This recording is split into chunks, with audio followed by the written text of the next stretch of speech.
क्रोलिन group रहस्यों की दुनिया में। यह कहानी 6 बच्चों की है जिनकी उम्र 7 से 14 साल के बीच है। एक इवेंट के दौरान बच्चे रास्ता भटक जाते हैं और एक रहस्यमय आइलैंड पर पहुंच जाते हैं। इस द्वीप पर केवल एक पुराना बंगला है जहां उन्हें शरण मिल जाती है, लेकिन वहां वे अकेले नहीं होते। उस बंगले में 4 प्रेत आत्माएं पहले से ही मौजूद हैं। वे बच्चों को कुछ जादुई शक्तियां देती हैं, लेकिन लौटते समय उनकी मुलाकात दो बुरी प्रेत आत्माओं से होती है और उन्हें अनचाहे कुछ जादुई मंत्र भी सीखने पड़ते हैं। यह सब घटनाएं उनके जीवन को पूरी तरह बदल देती है और वे एक रहस्यमयी यात्रा पर निकल पड़ते हैं। इस रोमांचक सफर में वे कई खतरनाक, आश्चर्यजनक और सुंदर जगहों और लोगों से मिलते हैं। यह दुनिया न सिर्फ रहस्यों से भरी है, बल्कि अनदेखी खूबसूरती और कल्पनाओं से भी परे है। यहाँ उड़ते हुए बबल में छोटे छोटे सुंदर जीव रहते हैं। पानी के नीचे बसा खूबसूरत गांव है। बर्फ के नीचे सोने का देश है। जीवित कठपुतलियों का देश है। नन्ही तितलियों का देश, सुंदर परियों की दुनिया, निर्दयी जूड़ी का हीरो से जटित द्वीप, दूध और शहद की नदियों का अनोखा बाग, एलियंस के साथ दिलचस्प मुलाकातें जैसी अनगिनत अद्भुत घटनाओं से गुजरते हुए अंत में बच्चे रोमांचक अनुभवों से बहुत कुछ सीखते हैं। आइलैंड के बंगले का रहस्य।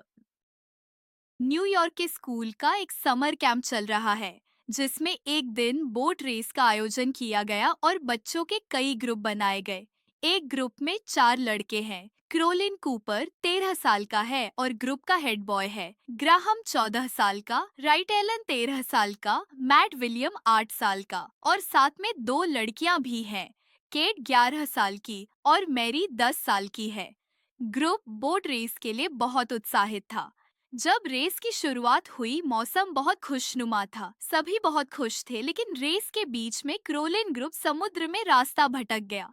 जैसे ही उन्हें पता चला कि वे सही रास्ते पर नहीं हैं, वे अपने आसपास देखकर डर गए।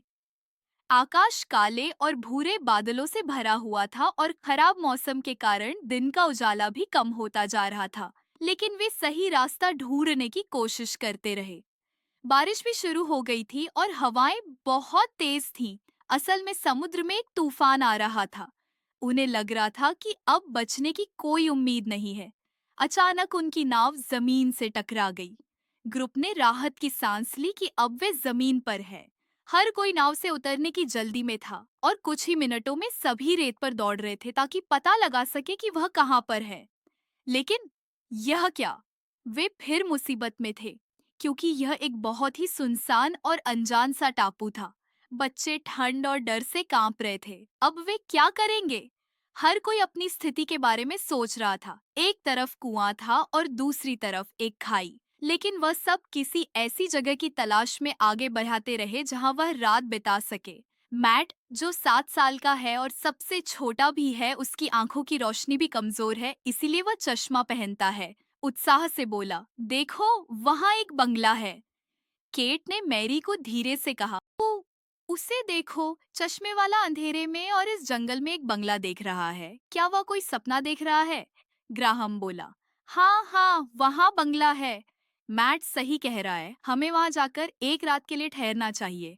और वे सब बंगले की तरफ चलने लगे। ग्रुप थोड़ी ही देर में बंगले के सामने पहुंच गया, पर उन्हें कुछ अजीब सा लगा क्योंकि बंगले के रास्ते में इसके अलावा कोई और घर नहीं था।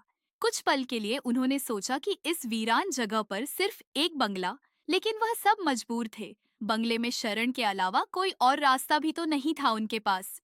क्रोलिन ने दरवाजा खटखटाने के लिए हाथ बढ़ाया, लेकिन उसके खटखटाने से पहले ही दरवाजा अपने आप खुलने लगा। बंगले के अंदर कोई रोशनी नहीं थी, केवल अंधेरा फैला हुआ था। वे आकाश में चमकती बिजली की रोशनी से ही बंगले के हॉल के अंदर देख सकते थे। क्रोलिन कूपर ने सामने की दीवार पर कुछ लिखा हुआ देखा। उसने अपने दोस्तों से कहा, दीवार पर कुछ लिखा है। सभी ने एक साथ कहा, नहीं तो हमें तो कुछ दिख नहीं रहा। क्रोलिन बोला, लेकिन मैं देख सकता हूँ। और वह पढ़ने लगा, स्वागत है, कृपया मेज पर रखी मोमबत्ती को पास रखी माचिस से जलाएं। जैसे ही क्रोलिन ने मोमबत्ती जलाई, खुला दरवाजा अपने आप बंद हो गया। बच्चों ने बंद दरवाजा देखकर डर महसूस किया और उन्होंने एक दूसरे का हाथ कसकर पकड़ लिया। क्रोलिन अभी भी सामने की दीवार को घूर रहा था। अब वाक्य बदल गया था। तुम यहाँ संयोग से आए हो, लेकिन यहाँ से तभी जाओगे जब हम चाहेंगे। यह भी अजीब है कि यह सब करने वाला आसपास कोई भी नहीं है। और हाँ, केवल क्रोलिन ही उस अदृश्य व्यक्ति के वाक्यों को देख और पढ़ सकता था।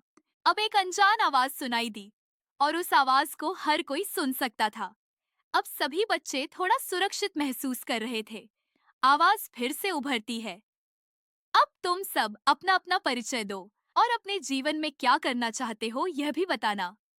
कुछ देर के लिए सन्नाटा छा गया। सभी बच्चे एक दूसरे का मुंह देखने लगे। क्रोलिन ने ही शुरुआत की। मेरा नाम क्रोलिन कूपर है और मेरी उम्र 13 है। अपने जीवन में कुछ ऐसा रोमांच करना चाहता हूँ जो इस दुनिया में सबसे अलग हो। क्योंकि दीवार पर लिखे वाक्यों को क्रोलिन ही पढ़ पाया था, इसीलिए वह बिना डरे बोल रहा था।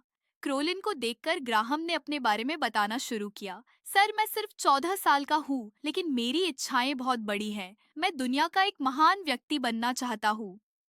हर कोई बार बार क्रोलिन को देख रहा था और जानना चाहता था कि उनके परिचय के बाद दीवार पर क्या लिखा है।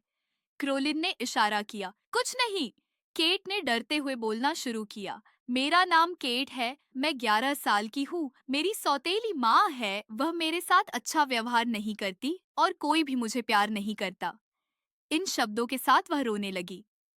क्रोलिन ने प्यार और सहानुभूति के साथ उसके कंधे पर हाथ रखा और मैरी को बोलने के लिए कहा। मैं मैरी हूँ, मेरी उम्र 10 साल है। मुझे नहीं पता कि मैं अपने जीवन में क्या करूंगी, लेकिन मेरी माँ एक टीचर है। हो सकता है मैं भविष्य में एक टीचर ही बन जाऊं। अब मेड की बारी है। वह बहुत डरा हुआ था। मैं मेड हूँ, 7 साल का बच्चा हूँ, चीजों के बारे में ज्यादा नहीं जानता, इसलिए मैं कुछ नहीं कह सकता, बस इतना कि मुझे अभी अपने घर जाना है। आखिर में राइट ने अपना परिचय दिया। मेरा नाम राइट एलन है और मैं 13 साल का हूँ। मुझे ऐसे लोग पसंद नहीं जो दूसरों को परेशान करे, इसीलिए मैं उनकी सहायता करना चाहता हूँ। हॉल में फिर से सन्नाटा छा गया। क्रोलिन अभी भी दीवार को देख रहा था। अचानक दीवार पर कुछ लिखा दिखाई दिया। उसने पढ़ना शुरू कर दिया। हॉल के बाईं ओर एक रसोई है। आपको भूख लगी होगी। अगर आपको वहाँ कुछ मिले तो कृपया खा ले और जहाँ चाहे आराम कर सकते हैं। Good night. अगले एपिसोड में क्रिस्टल बॉल की मिस्ट्री आगे की कहानी देखने के लिए प्लीज सब्सक्राइब जरूर करें।